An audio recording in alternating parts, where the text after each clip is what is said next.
दक्षिण भारत की पावन भूमि, जहां पर्वतों की गोद में बसा है एक चमत्कारी धाम तिरुमला।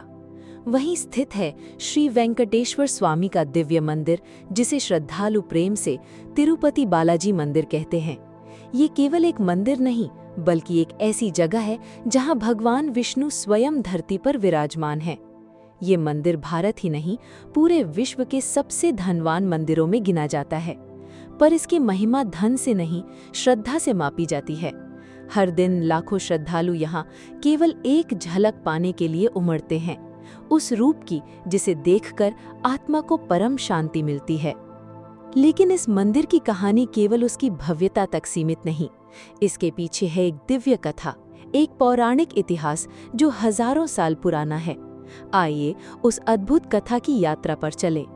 प्राचीन काल में जब कलयुग का आरंभ हुआ, तब पृथ्वी पर अधर्म बढ़ने लगा।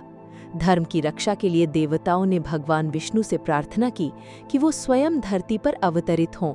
भगवान विष्णु ने अपनी सगुण मूर्ति के रूप में वेंकटाचल पर्वत पर वास करने का निर्णय लिया। कहते हैं भगवान विष्णु स्वयं नरसिंह अवतार के बाद इस पर्वत पर ध्यानस्थ हुए।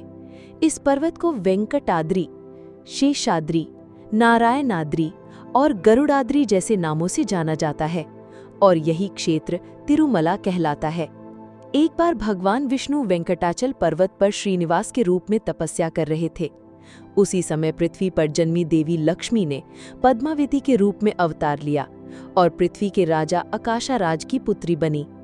एक दिन शिकार करते हुए राजा की सेना ने वेंकटाचल क्षेत्र में प्रवेश किया, जहां श्रीनिवास और पद्मावती का मिलन हुआ। दोनों के बीच प्रेम जागृत हुआ और ब्रह्मा और शिव की उपस्थिति में उनका विवाह संपन्न हुआ। इस विवाह के लिए भगवान विष्णु ने कुबेर से ऋण लिया, जो आज भी माना जाता है कि वो चुकता नहीं हुआ है। कहते हैं कि जिस स्थान पर भगवान श्रीनिवास ने ध्यान किया, वहीं आज का तिरुपति बालाजी मंदिर है। यहाँ भगवान विष्णु की एक मूर्ति प्रकट हुई, जो स्वयं भू मानी जाती है। अर्थात ये मूर्ति किसी मानव ने नहीं बनाई, बल्कि ये अपने आप प्रकट हुई। ये मूर्ति काले पत्थर की है, परंतु उसमें एक अद्भुत प्रकाश और तेज है। कहते हैं ये मूर्ति दिन में 3 बार स्नान करती है, और भक्तों का ये विश्वास है कि भगवान आज भी जीवित हैं। भक्तों की मान्यता है कि बालाजी की आंखें इतनी शक्तिशाली हैं कि यदि कोई सीधे देखे तो उसकी चेतना कांप जाए। इसलिए मूर्ति की आंखों पर हमेशा चंदन का लेप होता है। हर दिन लाखों भक्त यहाँ दर्शन के लिए आते हैं, परंतु दर्शन की व्यवस्था इतनी सुव्यवस्थित है कि हर कोई शांतिपूर्वक भगवान के दर्शन कर पाता है। बालाजी को प्रसाद में जो लड्डू दिया जाता है, वो भी एक अद्वितीय प्रसाद है, जो केवल मंदिर की रसोई में ही बनता है और उसका स्वाद अनुपम होता है। तिरुपति बालाजी की यात्रा कोई साधारण तीर्थ यात्रा नहीं है, ये एक आत्मिक अनुभव है। श्रद्धालु सिर पर मोली बांधकर, कुछ लोग तो नंगे पांव चलते हुए 7 पहाड़ियों को पार कर मंदिर तक पहुंचते हैं। हर कदम पर उनका रोम रोम गोविंदा गोविंदा के जय घोष से गूंजता है। यहाँ आने वाला कोई खाली नहीं जाता। कोई संतोष पाता है, कोई समाधान और कोई नई ऊर्जा। ये मंदिर तिरुमला की 7 पहाड़ियों में स्थित है, जो 7 पहाड़ियाँ भगवान विष्णु के सर्प शेष नाग के 7 फनों का प्रतीक मानी जाती हैं। इन पहाड़ियों के नाम हैं 1 शेषाद्रि, 2 नीराद्रि, 3 गरुड़ाद्रि, 4 अंजनाद्रि, 5 वृषभाद्रि, 6 नारायणाद्रि, 7 वेंकटाद्रि। वेंकटाद्रि पहाड़ी पर ही मंदिर स्थित है। कहा जाता है कि विवाह के समय भगवान विष्णु ने कुबेर से बहुत धन उधार लिया था, और उन्होंने वादा किया था कि कलयुग समाप्त होने तक वो ये ऋण चुकता करते रहेंगे। इसी कारण आज लाखों भक्त बालाजी के चरणों में दान अर्पित करते हैं। सोना, चांदी, बाल, रुपए, ये सब केवल उस ऋण को चुकता करने की भक्ति भावना का प्रतीक है।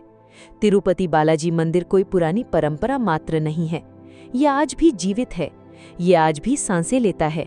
ये मंदिर केवल ईंट और पत्थर की रचना नहीं, बल्कि एक अनुभूति है, जहां जाने के बाद व्यक्ति पहले जैसा नहीं रहता। उसकी दृष्टि बदल जाती है, उसका मन शांत हो जाता है। हर रोज यहाँ 50,000 से भी अधिक श्रद्धालु दर्शन करते हैं। त्योहारों के समय ये संख्या लाखों तक पहुंच जाती है।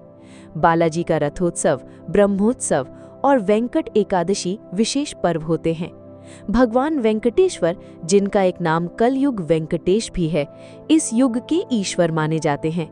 कलयुग में भक्ति कठिन है, मन चंचल है, पर भगवान बालाजी कहते हैं कि जो मेरे नाम का स्मरण करता है, मैं उसका साथ कभी नहीं छोड़ता। जो व्यक्ति पूरी श्रद्धा से गोविंदा गोविंदा कहकर एक बार सिर झुकाता है, उसे जीवन में भय नहीं रहता, उसके दुख दूर होते हैं, उसका मार्ग प्रशस्त होता है।